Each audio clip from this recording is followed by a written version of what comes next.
Tiwala ang Commission on Elections o COMELEC na magiging tahimik, payapa at maayos ang pagdaraos ng eleksyon sa Lunes, Mayo 12. Sinabi ni COMELEC Chairman George Garcia, inaasahan nilang mabilis na matatapos ang botohan, lalo't naihanda naman ang lahat na para sa mabilis na sistema at proseso na titiyak rin sa mabilis na proklamasyon ng mga nanalo.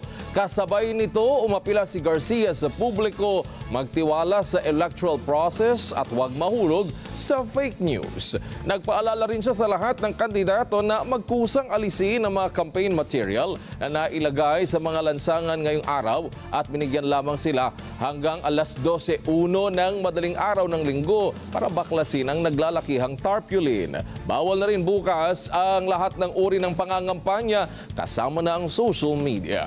Sahan naman na sa araw ng eleksyon, sa araw ng Lunes na o bukas na ng alas 5 ng madaling araw o bukas na ng alas 5 ng madaling araw ang mga polling percent para bigyang daan ang mga senior citizen, persons with disability at mga buntis na makaboto hanggang alas 7 ng umaga.